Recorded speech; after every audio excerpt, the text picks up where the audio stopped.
on area like procurement and supply management, on data analysis for decision making, but also on the direct support to people living with HIV. And I give you one example. The example of this girl I met during the activity project. Mariama is 15 years old. She's born with HIV transmitted from her mother, who was raped at the age of 19. And Mariama is also with disability. She is deaf. So you see the double or triple vulnerability, being poor, being HIV positive, and being deaf with problem of communication. But within all this drama, she found, with the support of the project, with the investment of LLF through this partnership, she found the strength to go beyond her person and to become a peer educator and to become an advocate. Mariama today is going to villages, to different other cities, and trying to tell the girls that are living with HIV and the boys that it's not the end, and that they can be an important and positive contributor to the development of the nation and to change in their own situation. I will stop here now, and maybe... Thank you very much, and in the interest of time, for sharing with us also your parting shot, which is how best can we target girls and women, how can we empower them? So the story of Mariama will remain with us.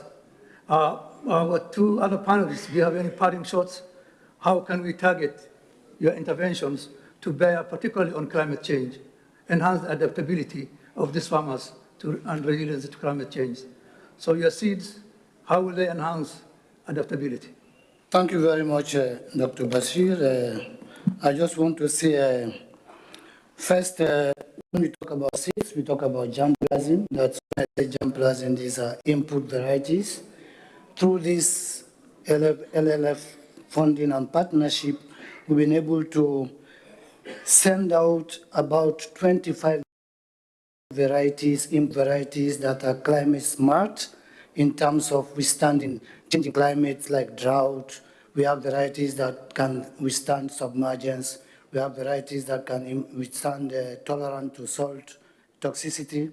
So in short, we have 25 varieties of this kind that have been exposed and given to at least 3 rice millers in each country. So we are talking about 15 rice millers in the 5 countries and 5 seed enterprises in each country. So we are talking about 25 seed enterprises. And we are producing seed. If I take the example now of Niger, we have a target of 900 tons. So far, I've been able to produce about 300 tons of certified seed, which has gone directly to these smallholder farmers. Now, the advantage here is some of these varieties, because they are short duration, there was a time farmers could only do one crop per season. But if I take the example of the Gambia, where the project is going on, we have a site now where they are looking at 2 cropping seasons, and even 3. Now the 3rd one, they are doing for vegetables. And the interesting thing and the window of opportunity here is vegetables are done by women. So now they have access to cash by selling those vegetables. And most importantly, they have access to irrigated land, which was before dominated by only men. But because the women do vegetables, now they have access to also exploiting the irrigated potential. So I'll stop for here for the want of time. And thank you very much. That now we have varieties, 25 or more, that can be integrated.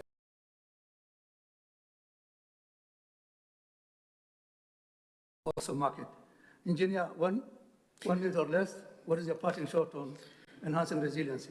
Yes, in Uganda, under our program, we have a renewable energy component, largely where we are producing energy-saving stoves, briquettes, and so on, which predominantly are being used in schools.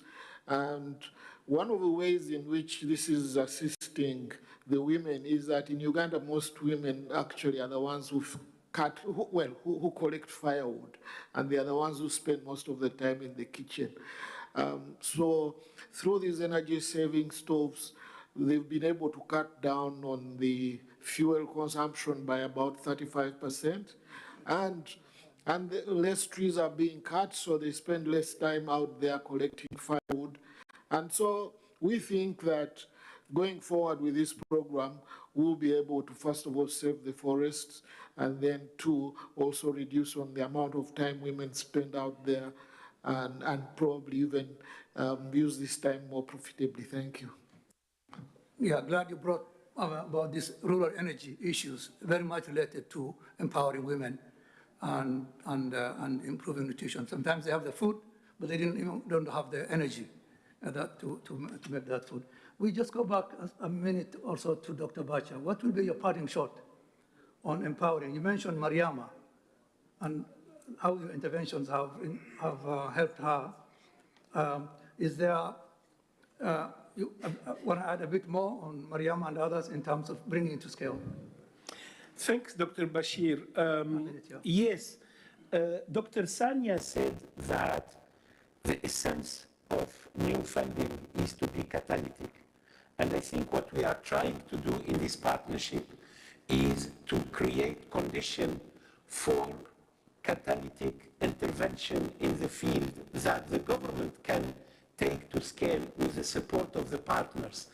And we go beyond this aspect, because now we are creating a partnership with other countries in the region, namely Nigeria and Cote d'Ivoire, to work on vulnerability in adolescent and young people and how we can address it through mobile technology, how we can track vulnerability in young people and adolescents through solutions that are bringing new possibility of exchange, new access and increased access to the services they need, because sometimes the services are there, but adolescent and young people, especially girls, are shy or are facing a number of obstacles to reach them. And through this solution, we are trying to create a new environment favorable to the access and use of services and increase the weapons against these different vulnerability issues. Thanks. That's very informative. We take a minute now and get back to Dr. Sonia. You heard from the fields, from the ground. You heard how partnership is being put forth to bring interventions to scale: health, agriculture, food security, rural development, and even to make it resilient and adaptive. What is your take on this? You emphasize policy issues strongly. You emphasize the need to empower and fill gaps in government. What do you hear that gives you comfort in that space? Well, first of all, I want to thank three colleagues for a fascinating description of how change can look like at the grassroots level. And I think one of the things that the banks do very well is to deploy solutions on ground. And I inevitably see that in those solutions, it is not a public sector or a ministry-led effort that calls for success. Many a times, it's a combination of some level of an enabling policy, some level of catalytic funding, but it's a lot of systems building with different private sector pieces. Sorry, Your Excellency, I'm very sorry to interrupt. I want to recognize the presence of His Excellency, the President of the Islamic Development Bank and Chairman of the ISDB Group. You're welcome, Your Excellency. Your Excellency.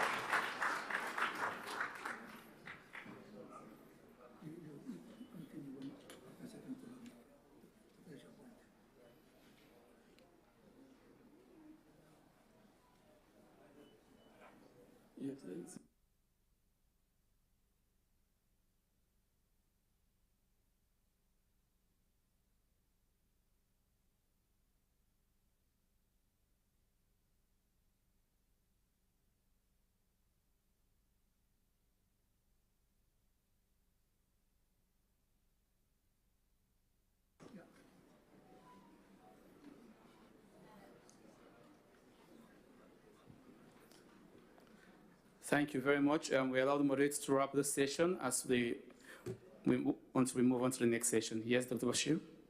Yeah, we just give Dr. Sania a second or two to finish our thoughts. Yes, so we were basically saying that there are these wonderful islands of success on the ground, and those pilots, you might want to call them demonstration projects, you might want to call them pilot projects. Those are the product of innovative work that has iteratively evolved over a course of time with development bank financing, with some level of input by the private sector, different private sector pieces, product of some level of government policy intervention. And a lot of times we see these islands of excellence evolving, but the trick is then in the scale up, and I think Dr. Barr referred to that as well. And I think that is where international development initiatives, as part of their public good type of initiatives, can help, because they can showcase those efforts, they can bear upon governments to factor in evidence while making decisions. And perhaps they can also help in bridging that fear, and I want to re-emphasize the fear of engagement with the private sector. Because for a very long time, for decades, the private sector has been virtually the blind spot of functioning within government settings.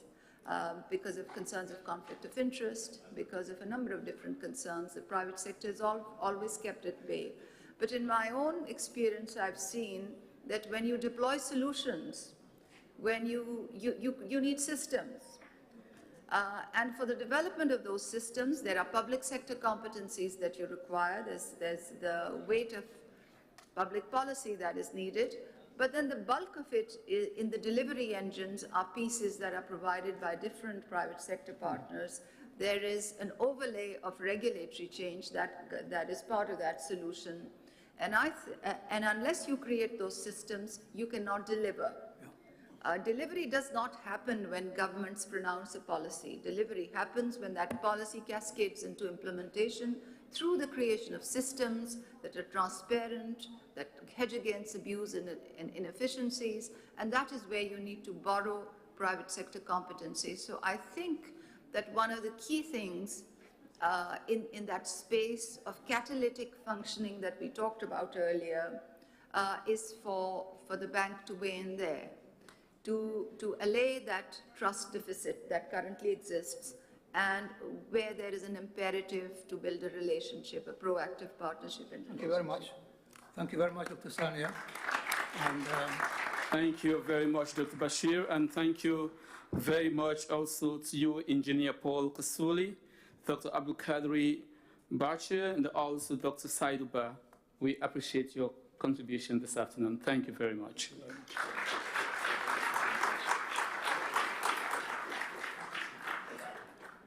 Distinguished ladies and gentlemen, as we move on to the next segment of this very important program, I would like to invite His Excellency, the President of the Islamic Development Bank and Chairman of the ISDB Group, Dr. Mohammed Al-Jasser, to present recognition plaques to our participating donor agencies in honor for their contribution and partnership towards social development in ISDB member countries through the LLF. I will request our honorable guests to please join His Excellency the President, and we are going to name or announce the names in alphabetical order for recognition. I will start with the first, His Excellency Mohammed Saif Al-Swid, who is Director General, Abu Dhabi Fund for Development.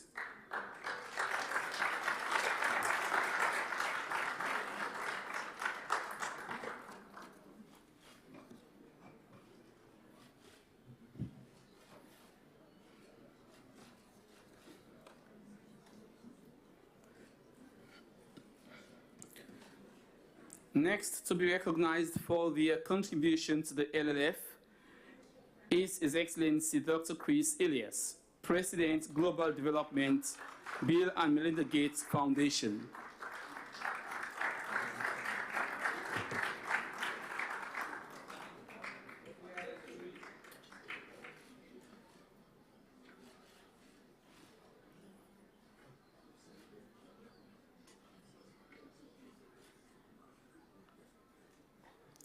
Our third recognition will go to Dr. Hiba Ahmed, Director General, Islamic Solidarity Fund for Development.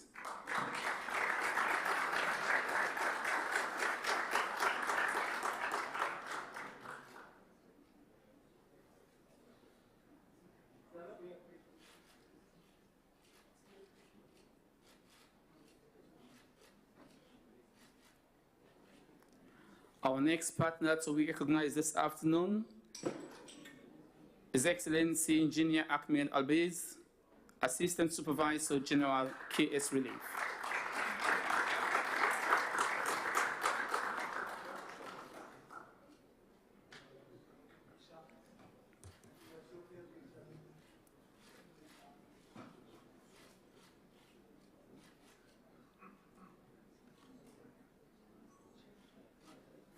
Finally, on the list of our top recipients for recognition this afternoon, His Excellency Fahad Al-Dehami from the Qatar Foundation, Qatar Fund for Development.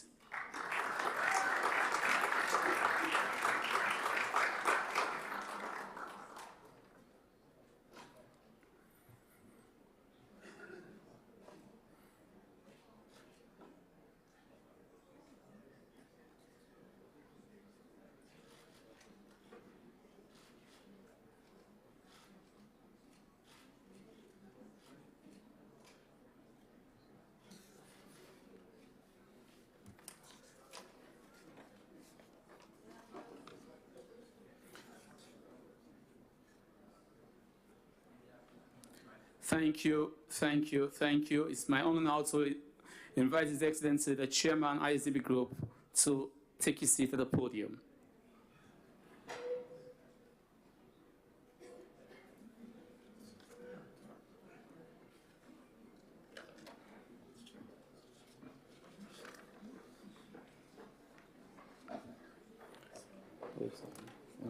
Thank you very much, sir.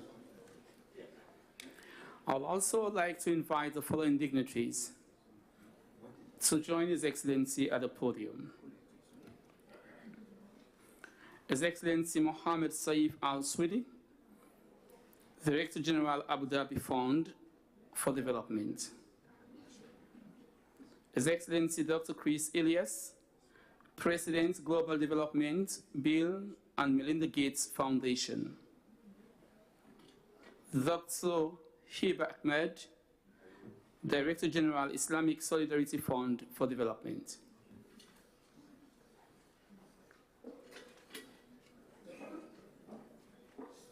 His Excellency Engineer Ahmed Albiz, Assistant Supervisor General, KS Relief.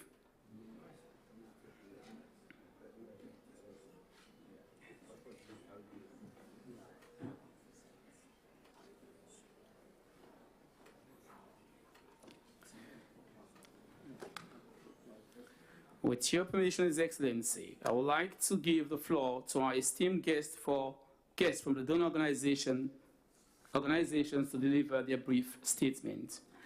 And I will start with His Excellency Mohammed Saif Al-Swidi, Director General, Abu Dhabi Fund for Development. For your brief statement, I will start with His Excellency Mohammed Saif Al-Swidi, Director General, Abu Dhabi Fund for Development, for a brief statement. Thank you so much, Excellency. Delighted to be here today.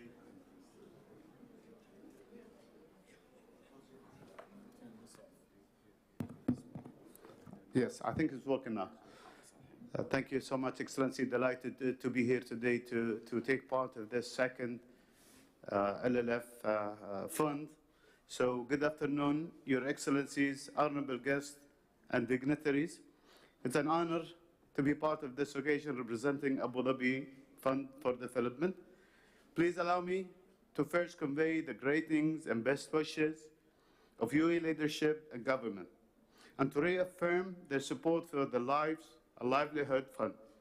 We're proud to be a funding partner of the fund, and also at the same time proud of its success in promoting equitable economic growth, well-being, and stability within ISDB member countries. LLF is a leading example of innovation in development finance and also cooperation, and an example of what could be achieved through like-minded collaboration. The fund investment have delivered measurable results in health, agriculture, and social infrastructure, and enable countries to accelerate progress toward the sustainable development goals. Today, as we launch LLF2, we further build on this success, bringing a renowned focus on climate, smart agriculture, healthcare, system resilience, underfunded social services, and infrastructure investment. Through the fund's blended finance model, which increased access to concessional financing, LLF2 will also directly support countries to bridge investment gap and meeting the SDGs. But the fund commitment goes beyond these areas, taking an integrated approach development by reducing food losses and wastage, investing in infrastructure and training for smallholder farms, empowering women, and creating wages, employment opportunities for young people. We can create sustainable, equitable future for all. To support LLF is to invest in results. Our adaptive, result-based management system validates the success of our project. With LLF2, we will continue to innovate and also improve, leveraging our collective effort to create positive change in the world. Before I conclude, I would like to express my gratitude for our fellow partners and their effort. Together, we can make measurable difference on the lives of millions. Thank you all. Thank you very much, Director General Mohammed Saif Al-Swede, for that brief and very good statement. We will now listen to the statement by Dr. Chris Elias, President, Global Development, Bill and Melinda Gates Foundation. Thank you. I want to thank everyone for their support for the Lives and Livelihoods Fund, which we had the honor to participate in and to create together more than 6 years ago, together with the Islamic Development Bank and representatives from Qatar, the United Emirates, Arab Emirates, and the Kingdom of Saudi Arabia. The LLF has unlocked more than $1.4 billion of impactful projects in agriculture, health, and basic infrastructure development, including water and sanitation, improving the lives of millions of people in Muslim countries. The first phase of the LLF is expected to impact more than 200 million people. Our joint projects have controlled infectious diseases, including polio and measles, and helped to build nutrition, food security, and climate resilience. This has been especially valuable in the context of the COVID pandemic, and particularly across the Middle East and Africa in a period of worsening food insecurity and global inequality. The LLF's work is more vital now than ever. And I hope that all the partners will continue their support to the LLF, which will play a critical role in improving the lives of millions through a renewed commitment to the fund. The LLF1 is a flagship partnership in the Middle East. It brings together key regional donors and global development partners, combining grant funding from donors with Islamic Development Bank loans to provide Islamic financing under concessional terms across several sectors, including health, agriculture, and basic infrastructure, specifically targeted to serve underserved populations. From the launch of the LLF1 in 2016, the Gates Foundation has been very proud of our partnership with the Islamic Development Bank, working with the presidency, working together to help to design and to launch and to learn from the fund. The Gates Foundation was one of the first supporters of the fund, and Bill Gates, in particular, has been a big champion of this effort, encouraging others to join and to contribute. In the LLF1, we contributed $100 million in grant funding, up to 20% of the financing was from the foundation, and we also engaged with many other Middle East heads of state to raise the required grant funding for the funds. As I said, the LLF is expected to impact around 200 million beneficiaries in the least wealthy of the Islamic Development Bank member countries. And to date, we've achieved significant development results across targeted priority areas for the foundation in the health sector. The Pakistan Polio Elimination Program contributed to a steep fall in the number of polio cases in Pakistan. Approximately 40 million children were vaccinated, and 250,000 healthcare workers were mobilized. In Senegal, the Malaria Elimination Program resulted in the rapid reduction of malaria cases, and as well as malaria deaths in the country.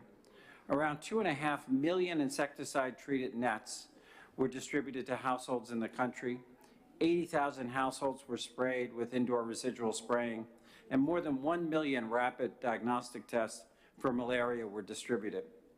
In addition, the LLF1 has shifted the focus from hospital infrastructure projects to increasing numbers of primary healthcare-focused projects, including 15 specific primary healthcare projects totaling more than $700 million. The LLF has now been fully allocated across 3 subsectors: primary healthcare, agriculture, and small-scale infrastructure. The LLF2 has several design enhancements that will increase the impact and efficiency of the fund, learning our lessons from LLF1 and improving the impact in LLF2. This will account for, will further target the projects to countries that are experiencing debt distress, and will allow for higher concessionality compared to the LLF1, partly through increased grant proportions and partly through the addition of highly concessional financing by the Islamic Development Bank. So in that context, I'm very proud to announce the Gates Foundation's renewed commitment, matching our commitment to LLF1, contributing up to 20% of the grant funds committed to LLF2, up to a total of $100 million. And if others continue,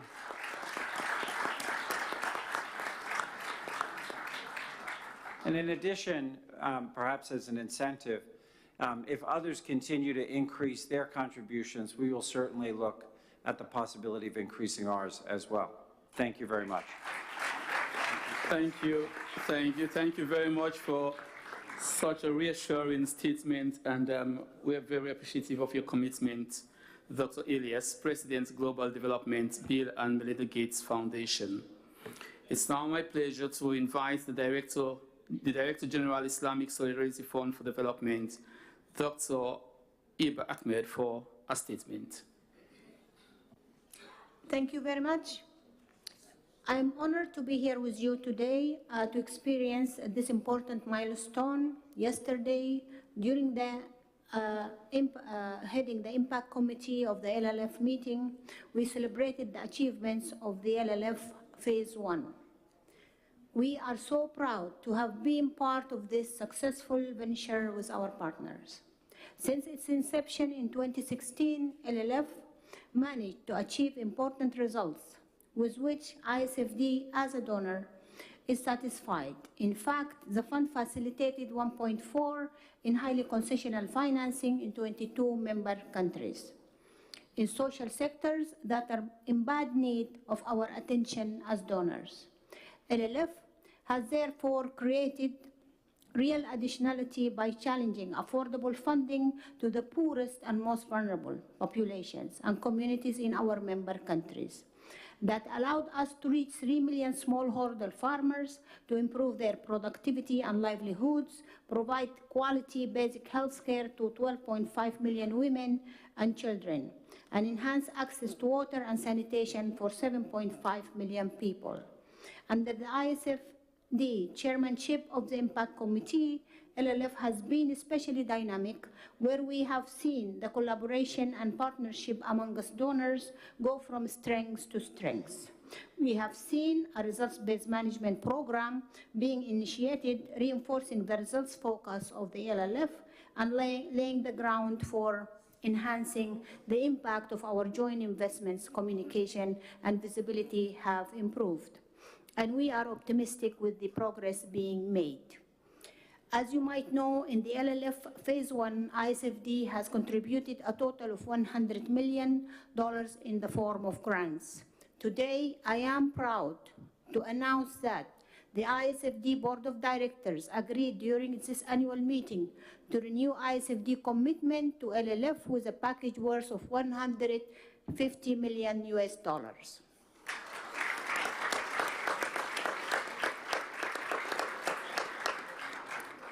Composed of $100 million as highly concessional loans and $100 million as temporary cash waqf, whereby the investment returns are earmarked for the Phase 2 of the LLF.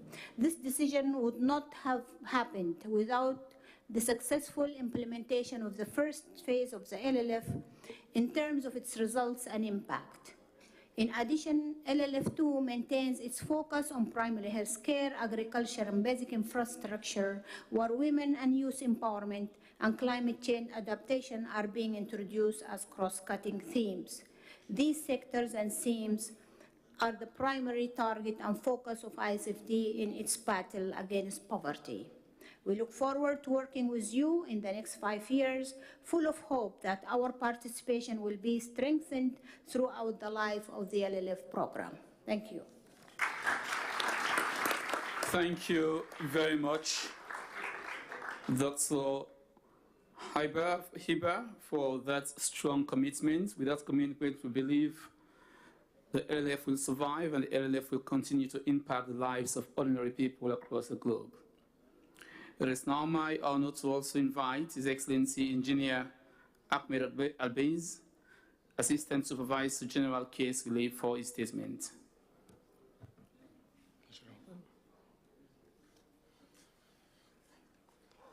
Assalamu alaikum wa rahmatullah. I'm glad to be here. I'm very happy to be here today.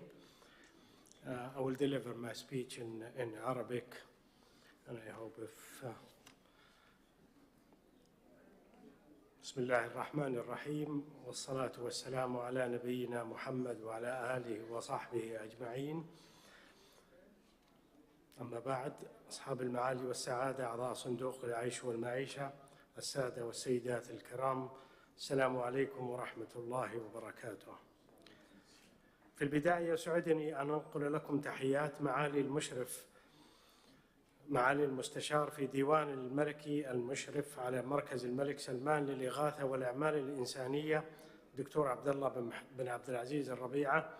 كما يسرني اليوم نيابة عن معالي المشرف العام المشاركة في هذا الاجتماع السنوي بهدف تسليط الضوء على أهمية التعاون في مواجهة التحديات التي تواجه البلدان الأعضاء في البنك الإسلامي للتنمية من خلال صندوق العيش والمعيشة، والذي في مرحلته الأولى كان لمركز الملك سلمان للإغاثة والأعمال الإنسانية الدور الفعال في كونه المركز أحد الشركاء المؤسسين عبر المساهمة في الصندوق بمبلغ 100 مليون دولار أمريكي.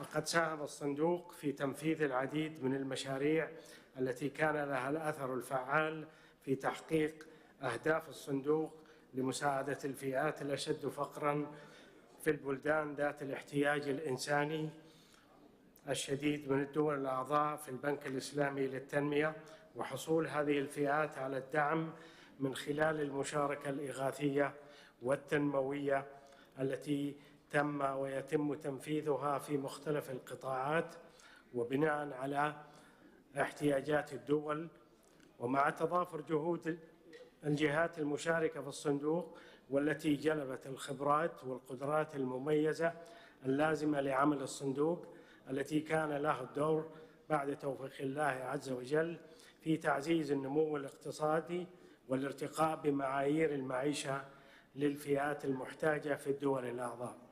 لقد استطاع الصندوق تنفيذ ما يقارب 37 مشروعاً في عدة قطاعات مختلفة، وقد استفاد من هذه المشاريع ملايين الأسر الفقيرة عبر توفير الرعاية الصحية الأولية لهم، لا سيما النساء والأطفال، وتحسين البنية التحتية وتوفير فرص عمل للمزارعين الصغار، حيث تم تنفيذ هذه المشاريع في 22 دولة من الدول الأعضاء في البنك الإسلامي للتنمية.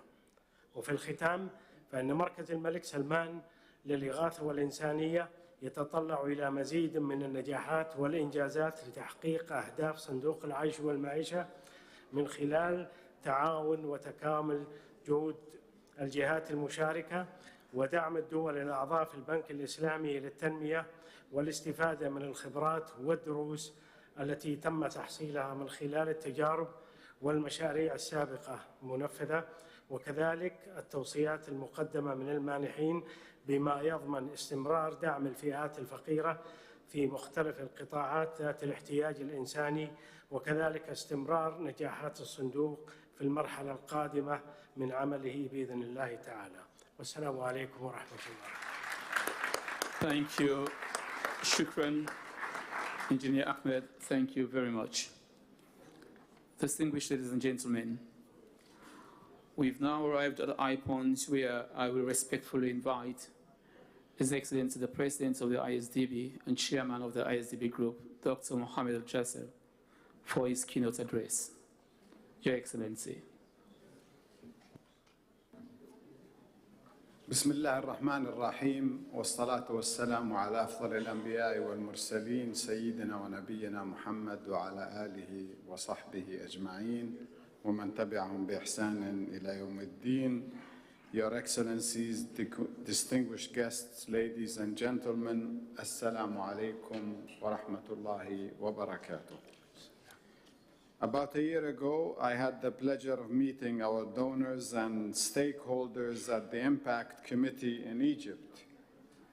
I shared the energy and commitment to save lives and improve the livelihoods of the most vulnerable people.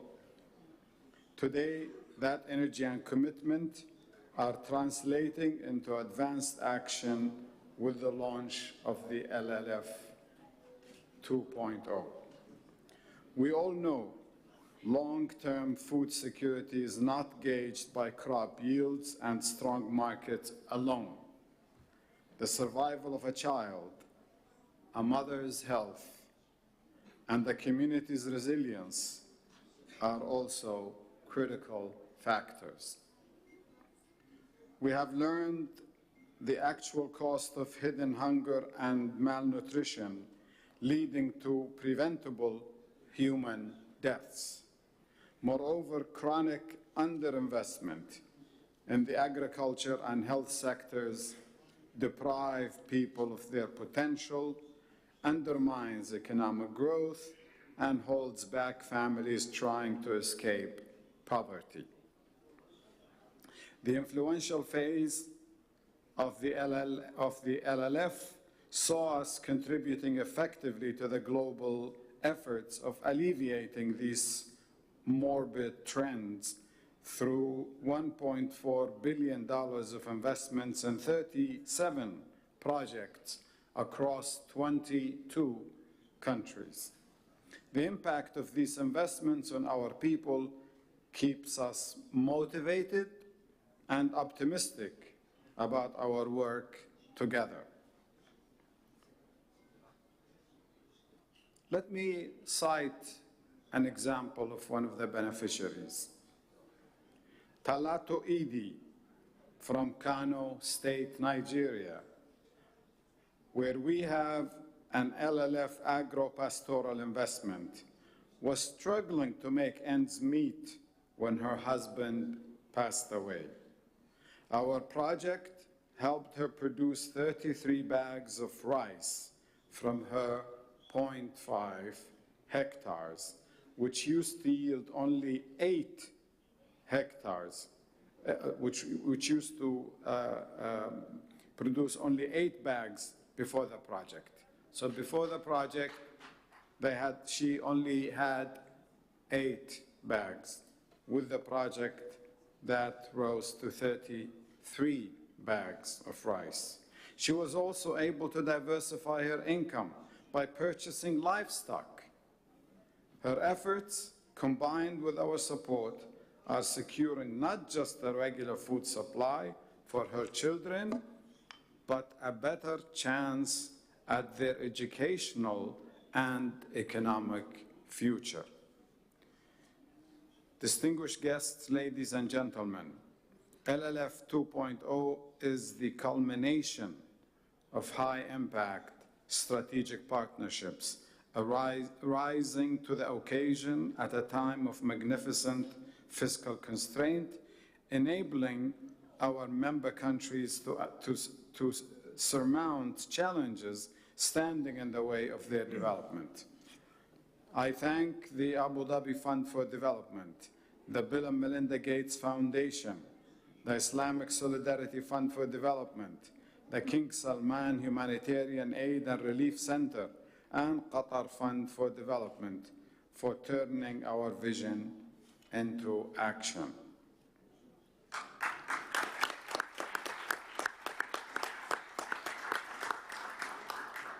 Distinguished guests, ladies and gentlemen, as we embark on the new journey with LLF 2.0, the fund of tomorrow, I must appreciate our collective wisdom and insight to recalibrate our approach to emerging challenges as an opportunity to look to the future. I take this opportunity to call on other donors, the private sector, and the philanthropic organizations to join forces with us in Lives and Livelihoods Fund. What brings us here today is one mission, one vision, and one voice. I am pleased to officially announce the launch of Lives and Livelihoods Fund 2.0. Congratulations to our partners, colleagues, and regional and international stakeholders who have worked relentlessly to help us achieve another key milestone.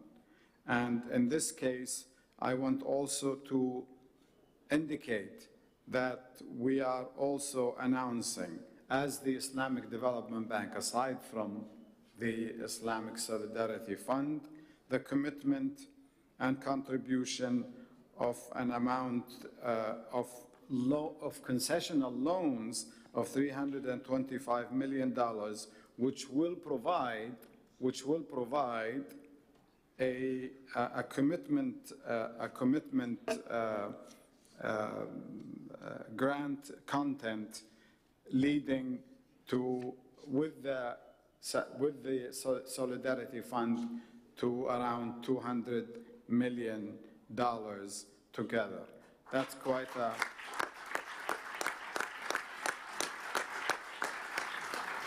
That is quite a commitment from the Islamic Development Bank and its affiliate, the Islamic Fund for Development. And we are counting on others to join a little bit later with their commitments.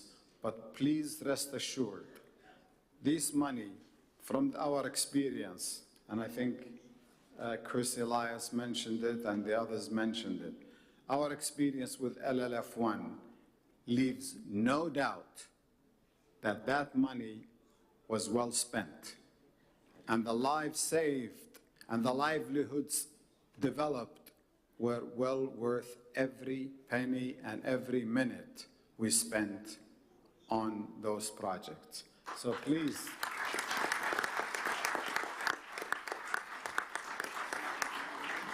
please, take the message home. Take it to your organizations, to your countries, to your governments. This is a worthwhile project. If you're looking for khair, you will not find a better place than this. So, and this is, you have my promise as President and Chairman of the Islamic Development Bank. We will go the extra mile to make your money do more than they would otherwise. And I wish you all the blessings of Allah, inshallah, that we will be able to deliver. Thank you very much.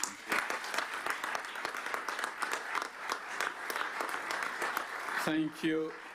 Thank you very much, Your Excellency, for such commitment, a very strong commitment, and the pledge, like you said, the LLF is value for money.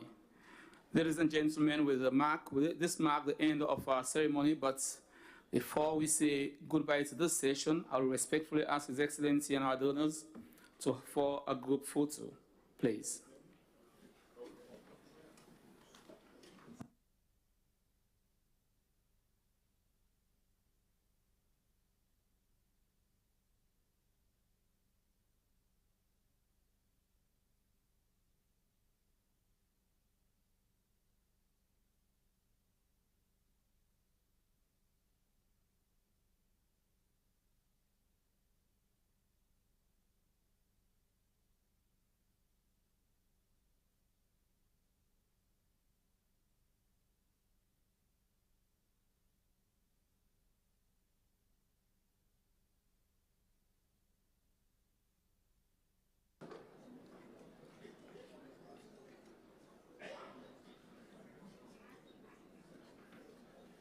Thank you, Your Excellencies.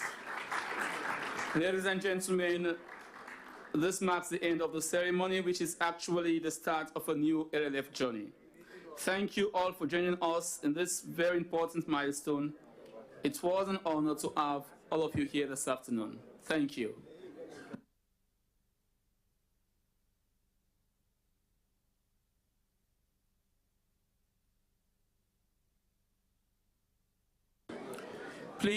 Please be seated as we move on. We have another very important event coming next. Kindly take your seat again.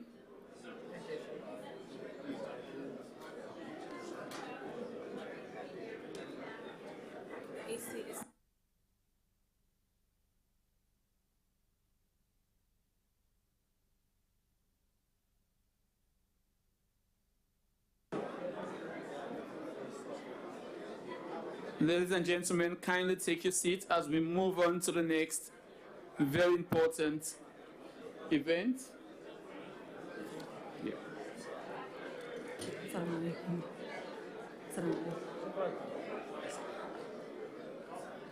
Good afternoon, ladies and gentlemen. We will start the next event.